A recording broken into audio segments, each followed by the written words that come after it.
So you remember that property I was telling you about where I was 21 weeks behind schedule? And these are the documents I used that saved me in that process.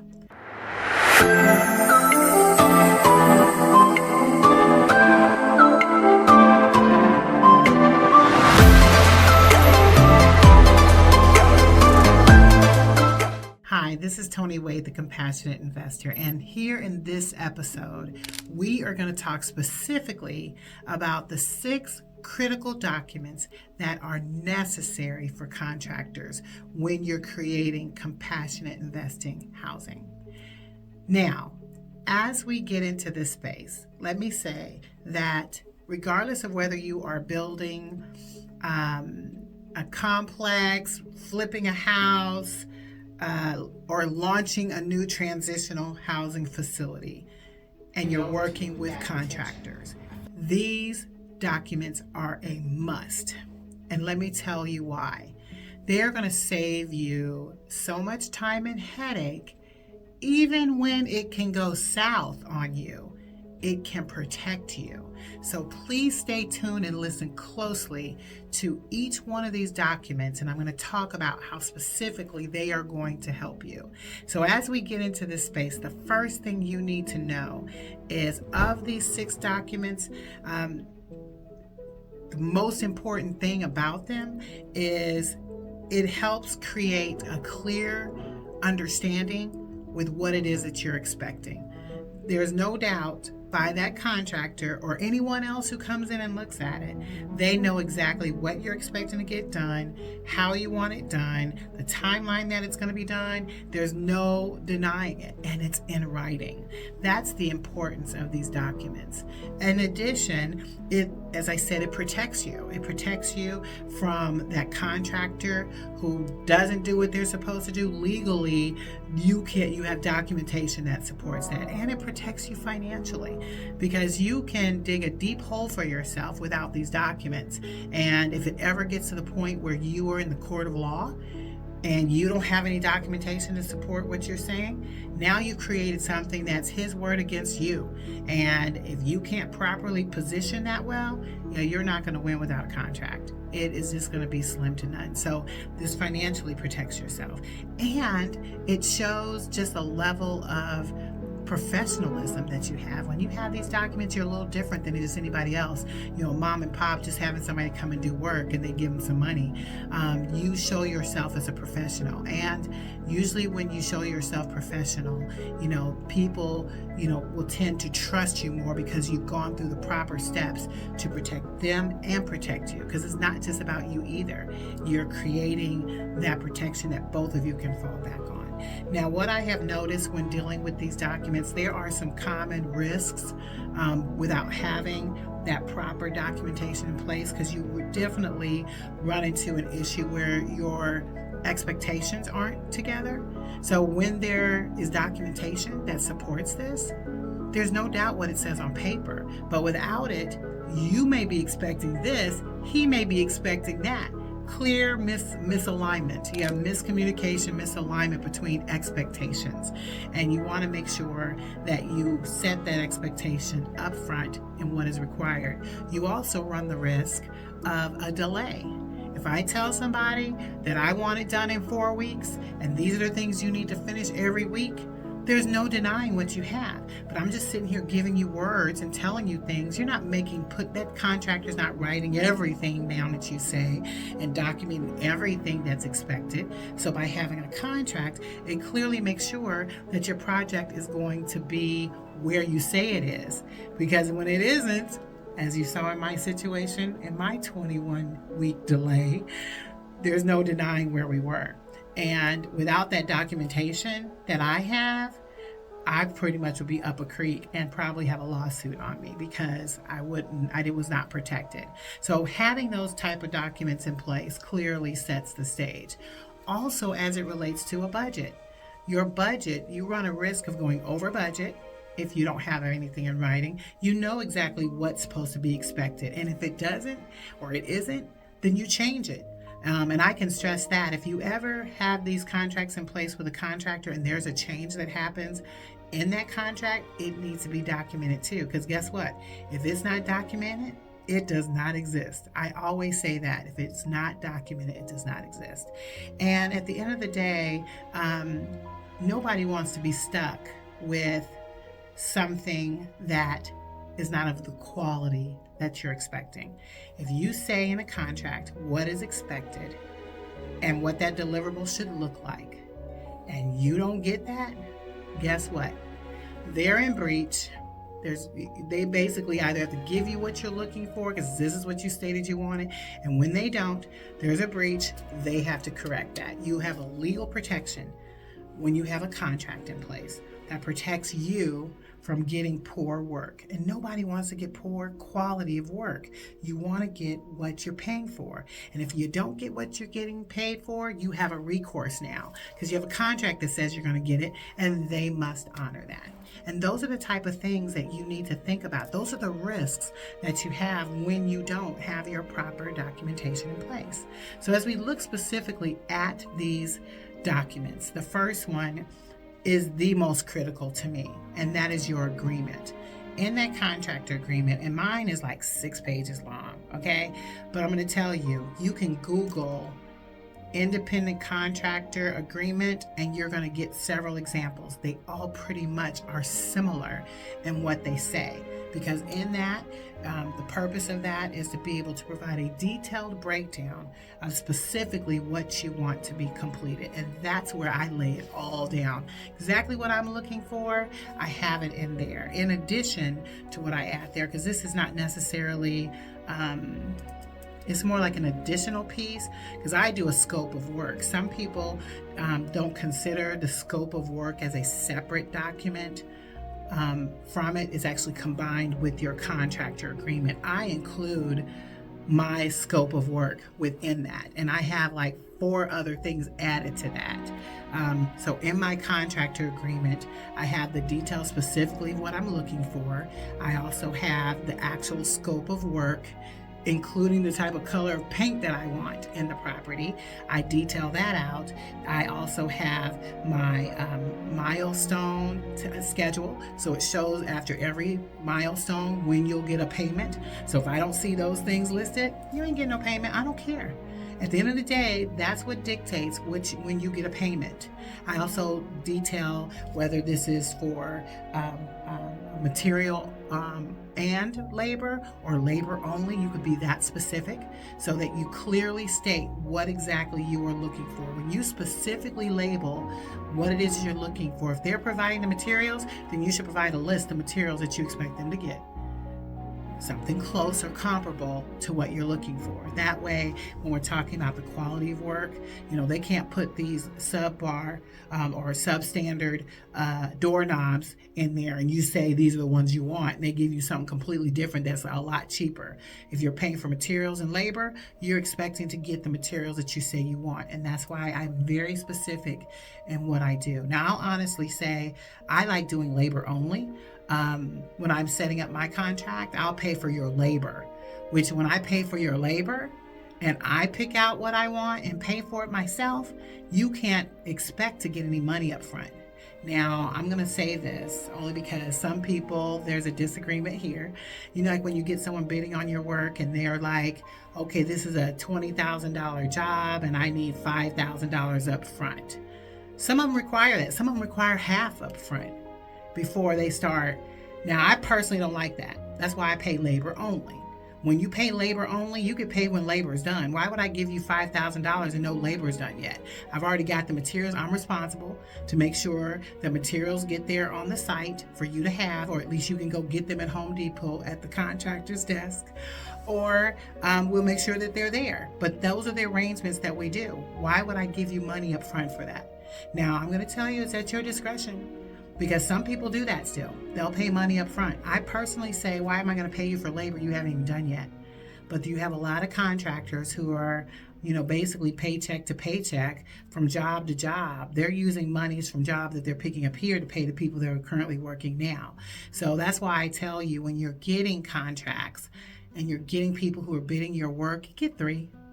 Get 3, and you can tell those who, you really can't always tell, but you can sometimes tell when they're requiring you to pay for stuff up front for labor, and that means they don't have the money to be able to pay their guys, or they're wanting to use that money to then help them in another one. Now, I'm not saying it's everybody, but I've ran into a few that's exactly how they do it. So I just want to tell you to use some discretion when you are doing that. Sometimes maybe if they want 5, you know what, I'm not giving you 5, but I'll give you 1,000. So if you selected them properly, they should be okay with covering their own labor costs for the people coming in till they've completed whatever they need to get that job. Then you can determine that. But I've done both. But typically, I like to not pay you if I'm paying for the materials. I've already paid when I put that material in that property. That's what I'm paying for. When you're doing work is when you'll start getting paid. So I know I got on that soapbox for a bit, but I thought it was necessary to say. Now, this scope of work, as I was saying, ensures that everyone is on the same page with what's expected. There's no doubt.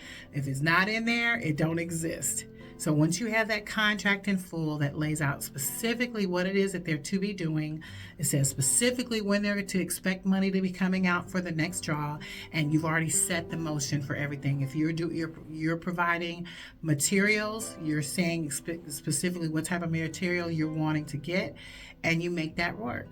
So that's what I say is the most critical of the 6 critical documents, but is the most important because it sets the stage. Now, being able to require as I was saying, the scope of work that it calls out. I do it as one document, to be honest with you, but just as long as you understand what the scope of work is, because it clearly lays out what's expected. But I combine them all. My contractor agreement, where they're signing off that they're not my employee, they're an independent contractor. But then the scope of work, I have all of that combined in one. So you got 2 documents that are one, that scope of work and then the contractor agreement all go into one lump.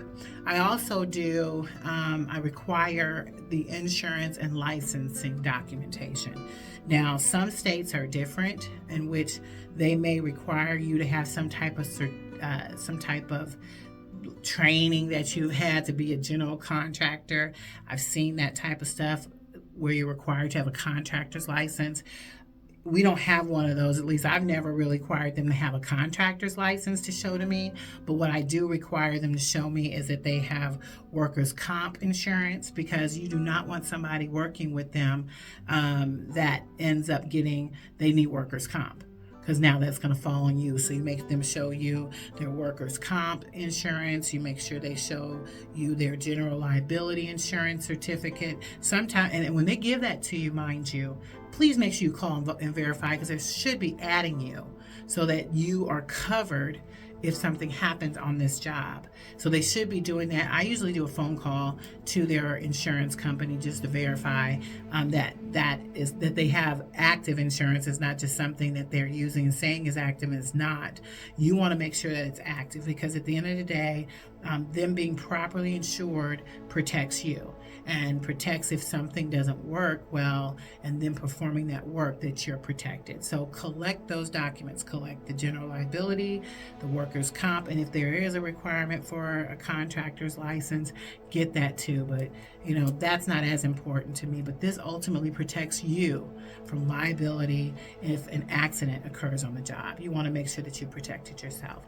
And then you've got your payment schedule, as I was detailing, and these documents, like I said, I send them all at once. I make sure that all of these things get signed off, but these are the critical ones. Some people say there's 4 or 5 critical. They say 6 critical. As long as you've got these elements, you're good.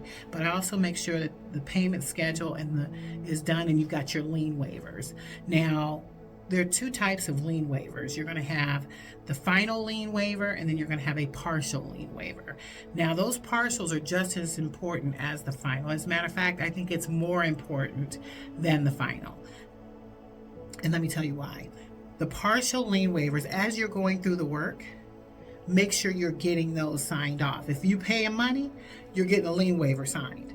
Because if you pay money and you don't get a lien waiver signed, now, if there's an issue, you don't have anything waiving anything or having someone placing a lien on your property, they could have used a subcontractor to do work that they didn't pay that will now come after you. But by signing off on that lien waiver, partial lien waiver, throughout the process, multiple, every time you pay, I'm getting a partial lien waiver signed so that they're waiving that responsibility. So then at the very end, that final lien waiver is for the entire whole job. So everything you collect along the way, this is sort of like the stamp that says it was completely done. They waive all.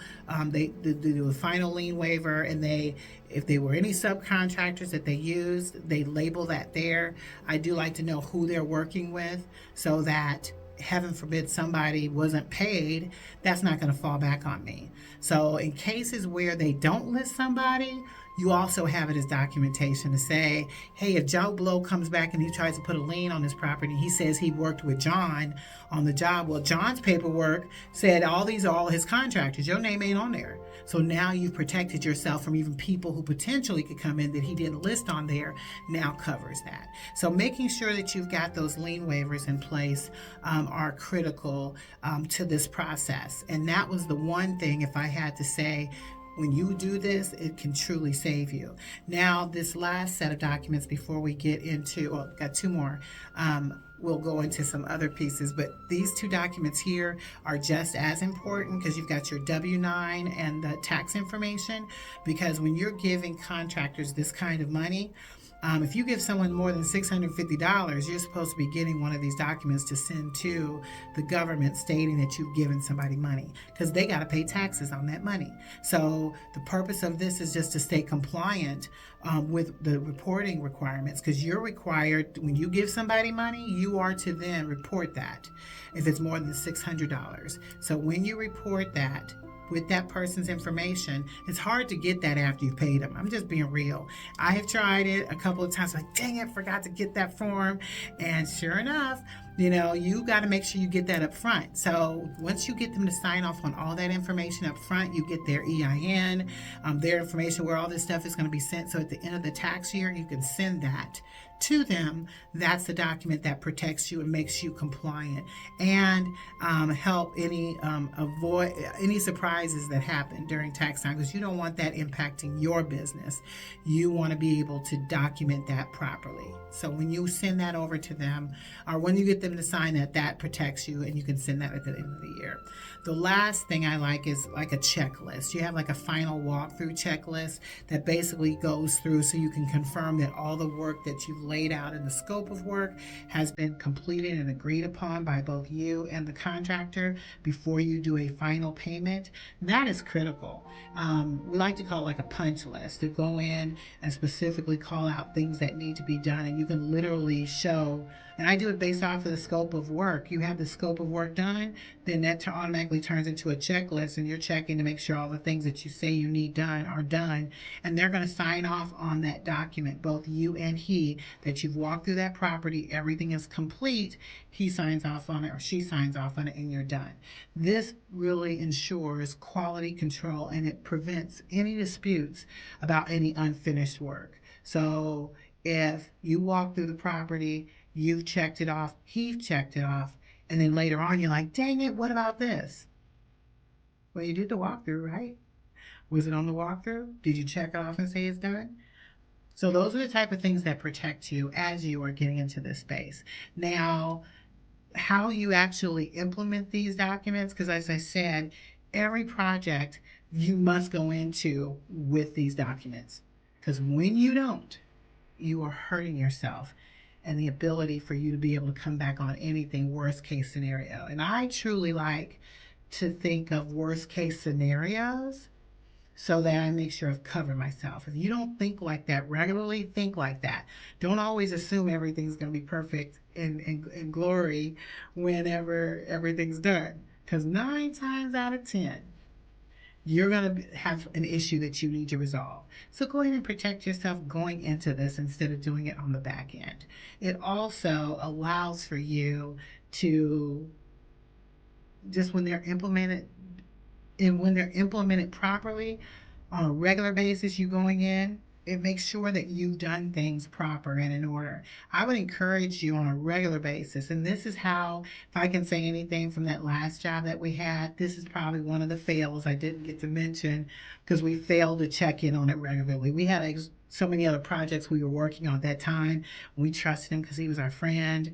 We were trusting, as we were talking, we did a lot of talking on text messages back and forth. And before we knew it, it got out of control to where we were stuck having to stay with it. That took us a full 21 weeks because we were too deep in by then. But had we checked on it regularly and maintained it and did updates regularly, we would have caught that sooner, to the point where we would have caught it way before all the money was given out. And then we could have come back, or, hey, this ain't going right, fire. I've heard this thing, and I'm going to make sure I implement it in every aspect of my life, is be slow to hire and quick to fire. Because when you slowly take your time in selecting the right contractor to work with, following the process, and having them bid it out, reviewing their work, checking behind it, you be slow in that process. So then once you got somebody, boom, got them, but you better be quick to fire. And when you are reviewing your contracts and looking at them regularly with your eyeballs, not by a text or a picture, you're going to catch it sooner. That's when you implement these and you do that well, you will catch this way faster than not. And the last thing, which I stress all the time, is making sure that this type of paperwork you do every time because it looks good. You look like the professional that you are, so that you can push this out and share this with contractors, and they're going to be more likely to work with you because they're like, wow, that Tony, she was pretty sharp. She walked me through. Yeah, I think I'm going to do business with her in the future because she's so professional. You want people saying that about you too as you build this portfolio of doing this type of work. So if you really like this type of information and you see yourself getting into being a compassionate investor, then take these nuggets and use these going forward diligently, because you're not going to always get a property that's perfect, that's not going to require any work, and you want to be really good at your skill. And being good at your skill is going to have to be good at utilizing documents like this. So as you are going out there being the compassionate investor, I encourage you to use these and get out there and transform lives, because truly, when you transform somebody's life, you're transforming the world.